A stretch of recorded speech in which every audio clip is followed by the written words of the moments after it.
I want to talk a little bit about name recognition, especially here in the USA. Now, I noticed it first in the late 80s, early 90s, whenever it was that Lexus came out. I've noticed that their cars were basically Toyotas. Now, I remember watching an old court show, TV show, and this one real estate agent was being sued for money because they took money from someone to get a better car because they said they basically can't go driving around in a Toyota. And that got me thinking that, name recognition is all it is. Doesn't matter if it's a good working Toyota or not, they just can't be seen with a Toyota. They probably were going to get a Cadillac or something to go driving around, showing houses, this and that. And that's true even today. Like when me and my wife bought our house, the real estate agent had a Hummer.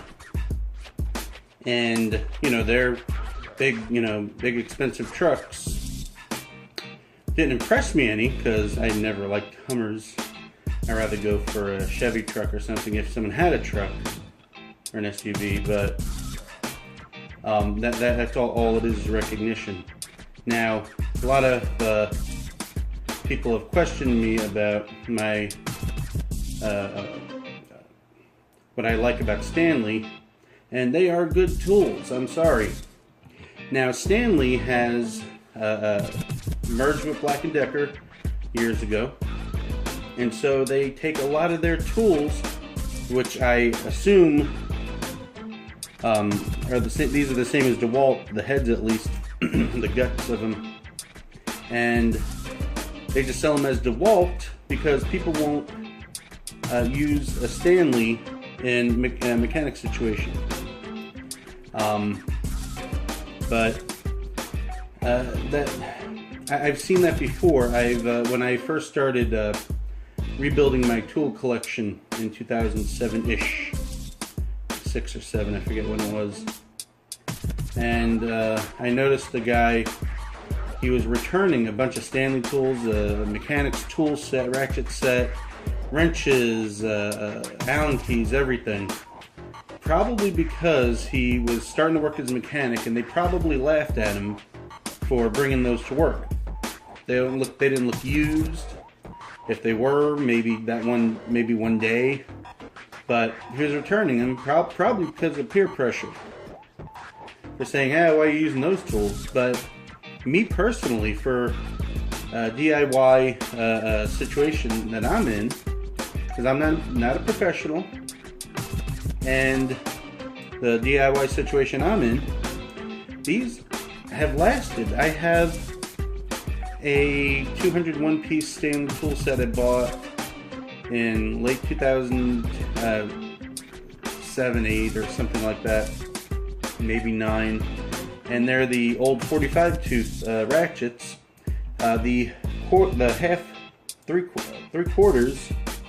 half inch, that came with it, the big one, I've done suspension work with, no problems, and it still works. I just like my tools and I buy more. So I have a bunch of half-inch ratchets now.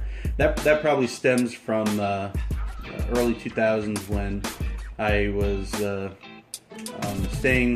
roommating with someone, and I had a bunch of tools, and all of a sudden they turned up missing. And this person was starting out as a mechanic. So after I moved out, I looked at my tools, and I noticed a lot of tools missing, and some of my ratchets and breaker bars and everything were gone.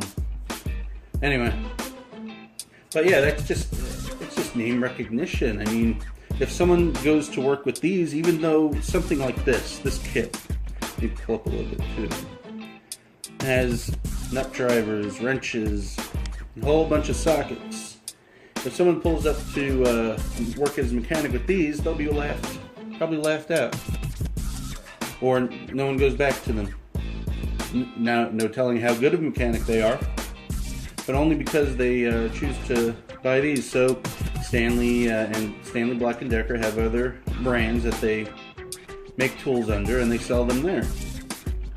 They don't look like these, but I'm sure like the DeWalt ratchets, the 72 tooth ratchets, the guts are probably similar. Now, if someone could do a video, I haven't found a video on it, but a disassembly of the DeWalt ratchet, because I can see if they're the same thing. The 72 tooth is the same thing as the 72 tooth here.